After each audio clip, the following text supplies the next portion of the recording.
He came to Witbank for a meeting, first meeting. Sure. And apparently they were coming to remove me on that in October. He came, he walked in a room, and then we were eating. And then we said, "Oh, hi, how are you?" We stood up. And then he said, "Hi, everyone. Thank you very much for being here. Let's go." Go where now? To the hall, inside the hall. We're in a briefing room. I'm like, we've organized this meeting. We are the leaders. Even if he's here to, the gossips are saying he's here to remove us. Mara bingelela bantu. Hlala phansi. Mary Padi, a returning member of the Umkhonto weSizwe Party, has come forward with startling allegations against the party's former Secretary General, Floyd Shivambu, accusing him of arrogance, unprofessional conduct, and a failure to align with the party's values during his tenure. Padi, who initially welcomed Shivambu's appointment with optimism, said she had high hopes for his contribution to the party's administrative functions, and said, "When I heard that Floyd was joining Umkhonto weSizwe Party and was appointed as Secretary General, I was genuinely excited.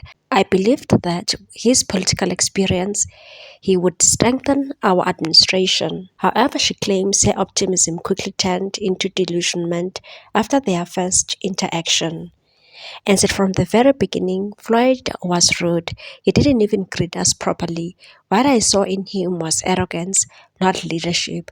It was clear that pride overshadowed his professionalism. Padi is not alone in her concerns. The Umkhonto weSizwe Party regional leadership in Durban echoed similar sentiments in a formal letter addressed to the senior party member Duduzile Zuma Sampudla. The letter alleged that Shivambu exhibited a lack of professionalism and failed to understand or respect the culture of Umkhonto weSizwe Party. The letter was written back in February. The letter reads as follows: "Formal complaint, Secretary General's fitness for office. Revolutionary greetings. I'm writing to express my deep concern and disappointment regarding the performance and behavior of the Secretary General Floyd Shivambu.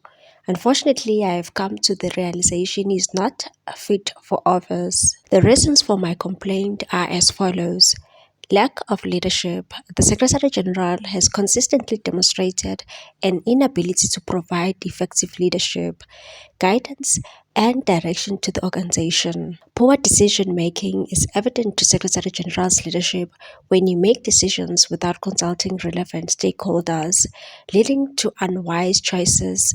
This is evident in the abuse of power of Secretary General leadership, where key decisions concerning constituency offices are made without consultation. Secretary General failed to communicate effectively with constituency office staff members, members of the KwaZulu-Natal Provincial High Command, and the caucus office in the KZN province, which led to confusion, mistrust, and disunity. Incompetence. He has shown a lack of understanding and competence in key areas of the responsibility, leading to poor decision-making and ineffective management. The issue of buses, which were supposed to transport ground forces of Umkhonto weSizwe Party from various regions, is evident to the point. Unprofessional conduct. The Secretary General has engaged in unprofessional conduct, including not paying the constituency staff and rents for buildings used as offices across KwaZulu-Natal. Failure to uphold organizational values. He had constituency failed to uphold the values and principles of our organization. One of the main values Umkhonto weSizwe is advocating for is Ubuntu. The Secretary General managed to sleep at night knowing very well that about 60 families had dark festive holidays because they were not paid. As we speak, his office is bullying constituency office staffs into signing new contracts. On top of existing contracts, no payments have been made to Umkhonto weSizwe Party constituency staff for January month. This brings our organization's reputation into disrepute. I urge you to take immediate action to address the situation. I request that you conduct a thorough investigation into the Secretary General's performance and behavior. Take disciplinary action up to and including removal from office if necessary. Ensure that the organization is led by a competent and effective leader who upholds our values and principles. I would appreciate it if you could provide me with an update on the actions taken to address complaint. Thank you for your attention to this matter. After the letter was addressed to Duduzile Zuma Sampudla, she took it to her ex account to launch a scathing attack on Floyd Shivambu, following a letter from the regional structures that raised concerns over Shivambu's alleged incompetence. In a series of fiery posts, Duduzile did not hold back, declaring Shivambu the worst Secretary General the Umkhonto weSizwe Party has ever had. She went further, referring to Shivambu as Mafikizolo, the newcomer, asserting that she was not afraid of him, and even ending one of her tweets with "Fuck you, Floyd." The public fallout quickly attracted attention, prompting senior figures within the party to step in. Duduzile was subsequently ordered to issue a formal apology to Shivambu for her remarks. Amid the escalating tensions, the then Private Secretary General of former President Jacob Zuma released a statement condemning the behavior of both parties.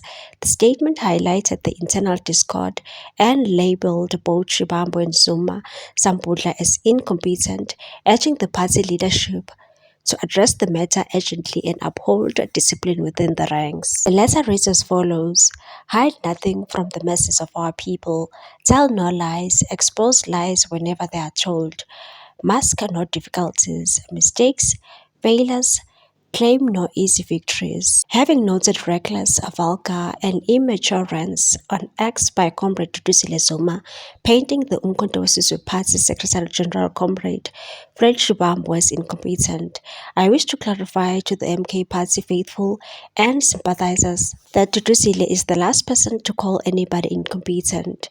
Comrade Duduzile herself is the hallmark and undisputed champion of organizational and political incompetence.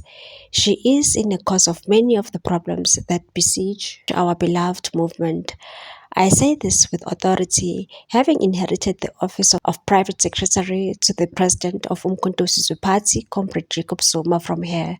Although the SG can be justifiably accused of misdemeanors such as arrogance and failure to familiarize himself with the organizational culture and dynamics when he started, Comrade Duduzile is the last person to speak about incompetence. Notwithstanding her non-performance in Parliament, where we are yet to hear her contributions to the revolutionary policy-making agenda, Comrade Duduzile is one of the main cause of the many problems that besiege the Umkhonto weSizwe Party. When I was appointed Private Secretary, there wasn't even a single physical document of correspondence, minutes of meetings, schedule of appointments, or anything whatsoever. Nxamalala himself would half-jokingly say that it's the first time he saw a political party that was operating through WhatsApp. Comrade Duduzile and the Secretary General of that time, Comrade Gorbachev, are mainly responsible for the infiltration of non-MK party members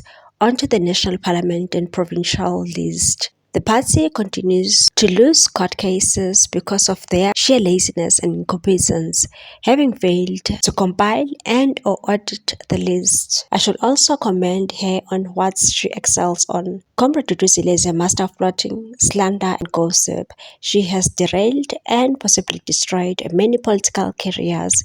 A very decisive figure, she meddled with structures in regions and provinces, removing those she disliked and inserting friends. She is able to operate in this manner because she has a cabal of friends and cheerleaders who surround her, all with selfish interest. We know that her only gripe with Comrade Floyd revolves around MK party money. They forgot that these monies will be accounted for, failing which the party may face deregistration. Now that Floyd himself is without sin, his arrogance and failure to familiarize himself with the ground adds to Umkhonto weSizwe Party instability. The high and mighty SG, who prefers the limelight of the press conferences and sitting at the top table at events, will bring forth his own downfall. Many comrades across the country are unhappy with his attitude, as they see it as foreign to the foundational ethos and culture of the Umkhonto weSizwe Party, who respect all but don't have a celebrity in the revolution. Lastly, I wish to encourage the Umkhonto we Sizwe Party masses that the revolution to liberate the masses of our South African people in particular and Africans in general, to grant them economic abundance, to eat of the richness of their land, to live in security and peace, shall succeed in our lifetime. It is a divine mission that shall not be derailed by any human being. Your determined and unflinching voices shall prevail over narrow voices of vanity, greed and self-interest. Nhlamo Lundlela, the national spokesperson of the Umkhonto we Sizwe Party, has also repeatedly expressed concern that the individuals who joined the party later without ever campaigning for it are now being rewarded with senior positions, and comes at the expense of those who were part of the movement from the beginning. He also emphasized on several occasions that performance is key within the Umkhonto we Sizwe Party, and said if you are not delivering, you will be shown the door. He went on to stress that no one holds a permanent position in the party except for its founder, Jacob Zuma. The Umkhonto we Sizwe Party stated that the only reason they are removing Floyd Shivambu as the Secretary General is because of Bushiri's visit to Malawi. At a press briefing hosted in Durban on Tuesday, the Umkhonto we Sizwe Party said this comes after that an investigation into Shivambu's trip to Malawi to visit a fugitive pastor, Shepherd Bushiri's Enlightened Church, found it went against the party's constitution. A statement on behalf of the party president Jacob Zuma was read by Nathi Nhleko, the party's national organizer. A statement by Zuma at the press conference confirmed that Shivambu's visit to Malawi was unauthorized and contravened the party's constitution. The decision was made during a meeting between Zuma and the party's national officials on Sunday, where they deliberated on the state of the organization and the implications of Shivambu's controversial foreign engagement. According to the statement issued after meeting, the trip, which was not approved by the party leadership, violated Section 3J of the party's constitution. This clause prohibits members from undertaking international trips or participating in activities that conflict with the party's agenda of allied organizations. The meeting also referred Malawi's March 2025 court ruling, which approved South Africa's request for the extradition of fugitive pastor Shepherd Bushiri and his wife Mary. The Bushiris fled South Africa while out on bail and face multiple criminal charges. The statement further said it was reaffirmed that the trip was not an officially sanctioned program of the organization or the president, which therefore goes against the constitution of the party. The party said it had received queries from civil society regarding Shivambu's action and had taken due consideration of the gravity of this matter. The Umkhonto we Sizwe Party has redeployed Shivambu to the National Assembly, where he is expected to strengthen the party's parliamentary caucus in his capacity as the former member of parliament. What's your take on this one, people? Thanks for watching. Please subscribe for more news.